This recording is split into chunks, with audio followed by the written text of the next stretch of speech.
O Senhor esteja convosco. Proclamação do Evangelho de Jesus Cristo, segundo Lucas. Os pais de Jesus iam todos os anos a Jerusalém para a festa da Páscoa. Quando ele completou 12 anos, subiram para a festa como de costume.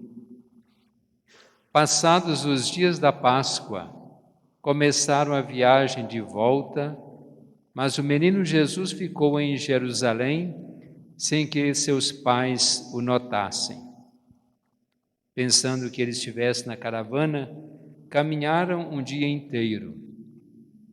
Depois começaram a procurá-lo entre os parentes e conhecidos. Não o tendo encontrado, voltaram para Jerusalém à sua procura. 3 dias depois o encontraram no templo. Estava sentado no meio dos mestres, escutando e fazendo perguntas. Todos os que ouviam o menino estavam maravilhados com sua inteligência e suas respostas. Ao vê-lo, seus pais ficaram muito admirados e sua mãe lhe disse: Meu filho, por que agiste assim conosco? Olha que teu pai e eu estávamos angustiados à tua procura. Jesus respondeu: Por que me procuráveis? Não sabeis que devo estar na casa de meu pai? Eles, porém, não compreenderam as palavras que lhes dissera. Jesus desceu então com seus pais para Nazaré e era-lhes obediente. Sua mãe, porém, conservava no coração todas estas coisas. E Jesus crescia em sabedoria, estatura e graça diante de Deus e diante dos homens. Palavra da salvação.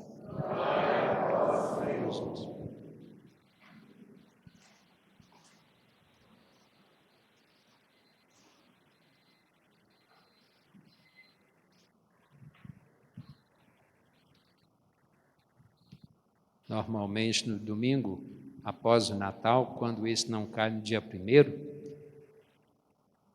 de janeiro, nós celebramos a festa da Sagrada Família. É o dia Sagrada Família, dia 30 de dezembro, mas celebramos normalmente no domingo. Como disse no início, Sagrada Família é composta por esses 3, Maria, José e agora Jesus, que nasce para compor esta família. Sagrada porque não existe mais sagrado entre as nossas famílias do que a família de Nazaré. Por muito que nós tentemos fazer a vontade de Deus, jamais seremos como Maria, jamais seremos como José e jamais seremos como Jesus. Apesar de que há uma música do Padre Zezinho, né? Tudo seria bem melhor se as mães fossem Maria, se os pais fossem José e se a gente parecesse com Jesus de Nazaré. Seria bem melhor. Mas nós precisamos fazer aquilo que é próprio de todos nós. Nós ouvimos no Evangelho uma atitude de família. Era comum entre todos os judeus irem a Jerusalém para uma das festas, das grandes festas. E como costume, José e Maria iam à festa da Páscoa. E aos 12 anos, Jesus foi com eles. E na volta, não perceberam a falta, a ausência de Jesus. As caravanas eram feitas só de homens e outras só de mulheres. E as crianças iam com o pai ou com a mãe. Seus pais não notaram a sua ausência. Certamente José pensava que ele estivesse com Maria, e Maria certamente pensava que ele estivesse com José, e na verdade não estava com nenhum dos dois, e ficou em Jerusalém.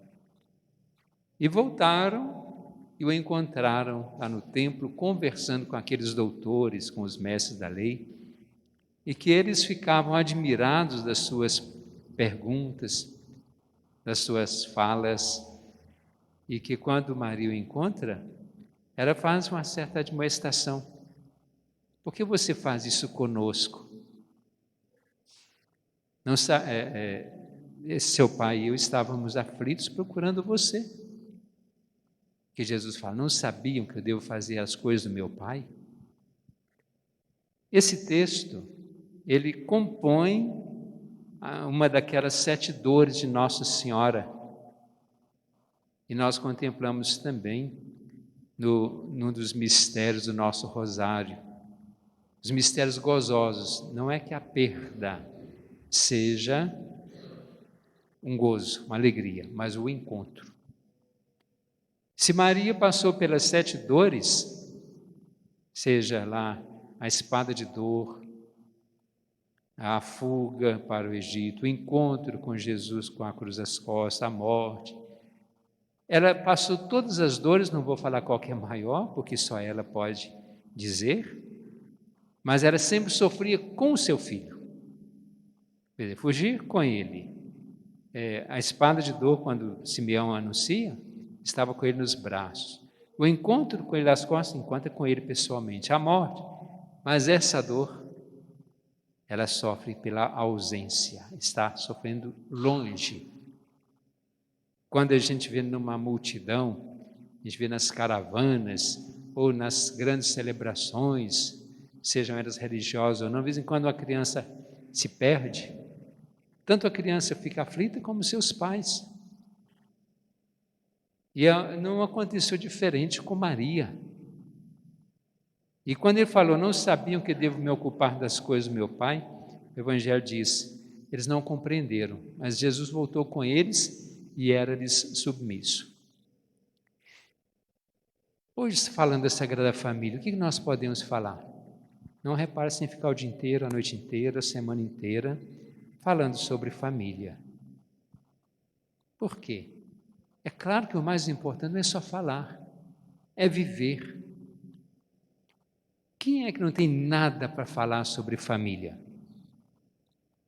Certa vez no encontro, há uns 20 anos mais ou menos, no encontro de pessoas até que trabalham entre cerimoniários, fotógrafos, aqueles que enfeitam a igreja para casamento, havia lá um diácono casado, diácono permanente, e um levantou a voz e falou assim, eu acho que deveria fazer no modo de falar, abençoar o casamento, são os diáconos, porque eles são casados, eles têm família, e o padre não tem.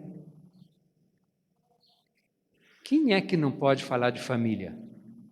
Se a educação que eu tenho, como qualquer um tem, nasceu de onde? De uma família. Por que a gente não pode falar de família?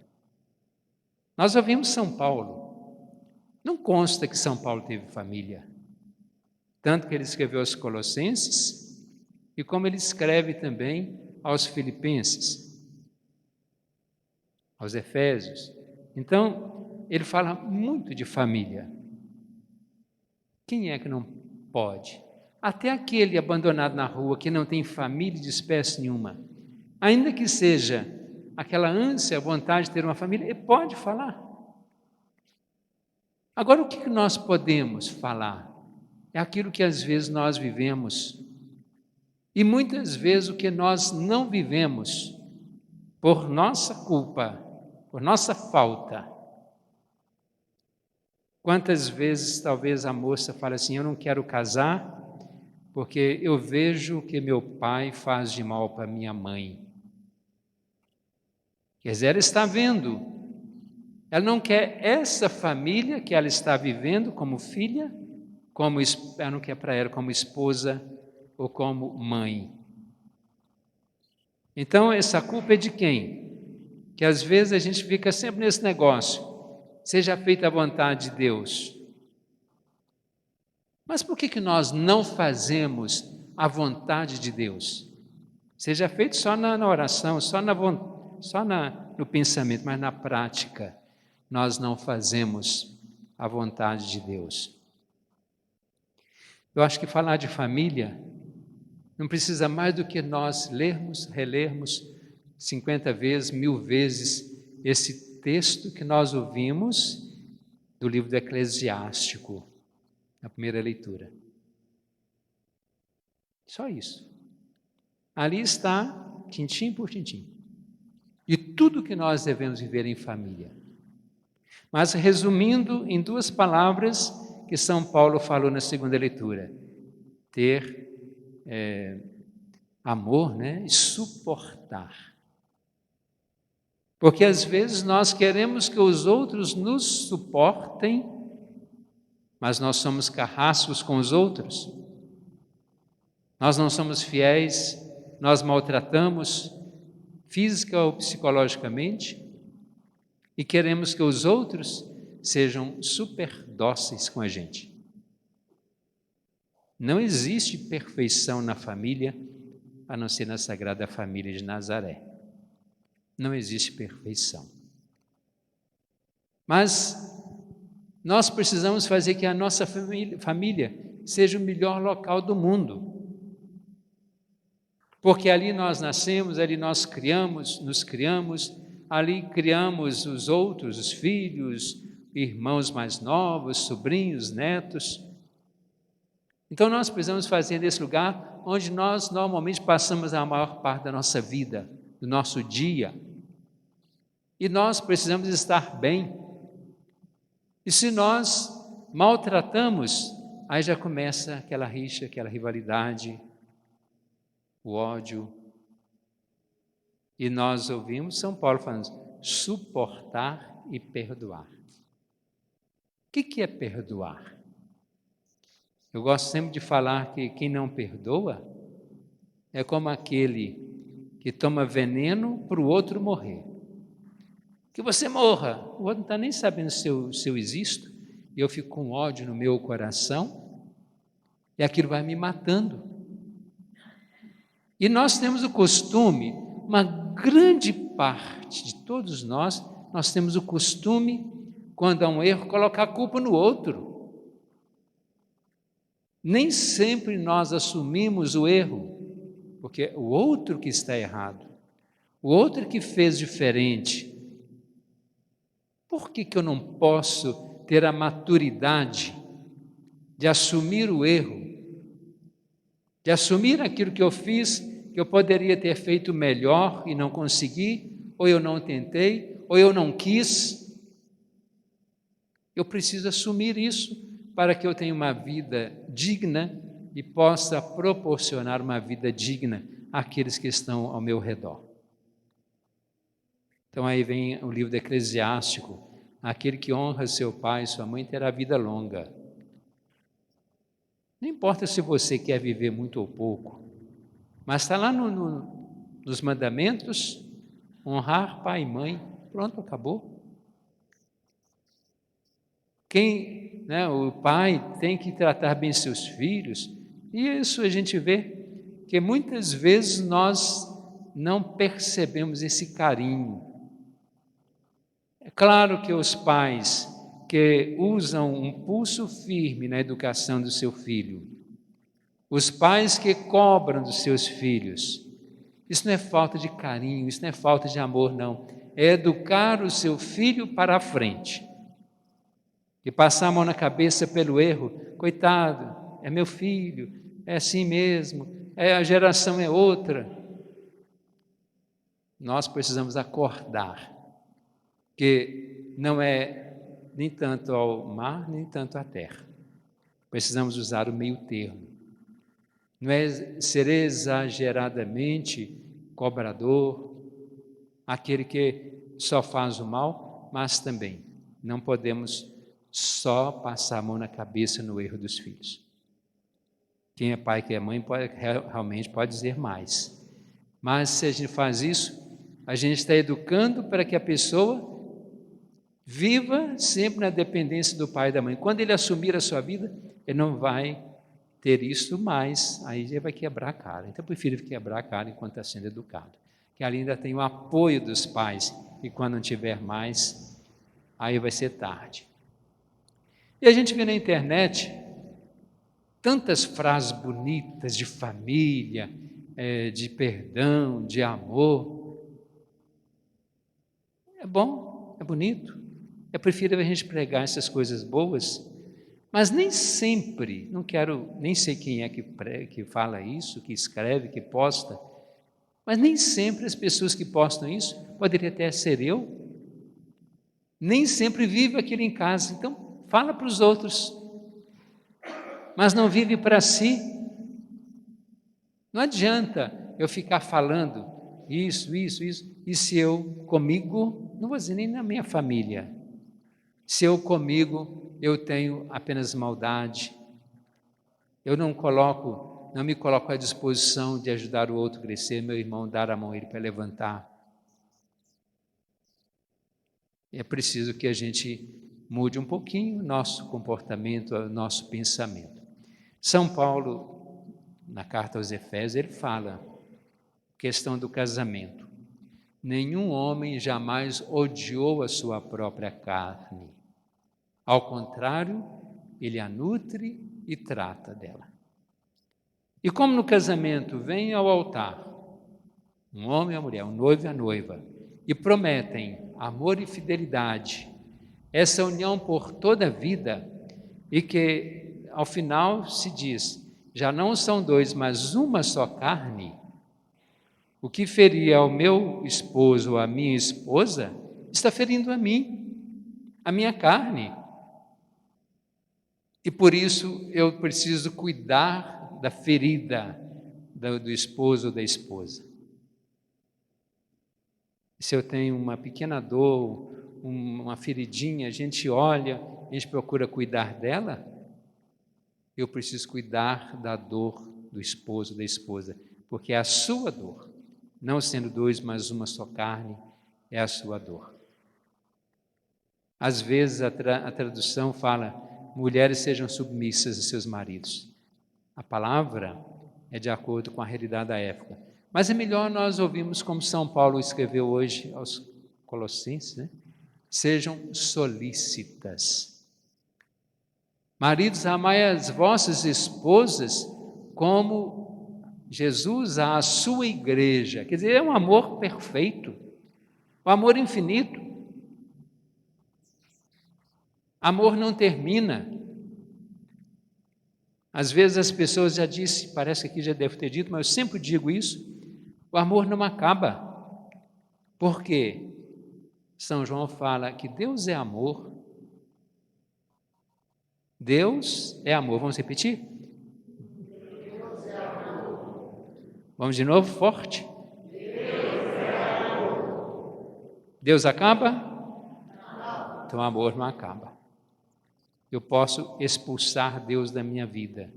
Eu posso expulsar o amor da minha vida. Amor não é aquilo que você falou, meu amor, não, é o amor mesmo, sentimento. Eu posso tirar isso da minha vida. Então, se eu falo que o amor acabou, porque eu tirei esse amor da minha vida. Pode ser que eu ame tanto, mas o outro não corresponda. Aí já é outra coisa, é o outro que não está fazendo. Mas não podemos só jogar culpa no outro, como disse antes. Vamos assumir a nossa parte. E será que nas nossas famílias nós rezamos para conservar o nosso amor? Será que você que está tendo problema com o seu esposo, com a sua esposa, você reze por ele ou por ela?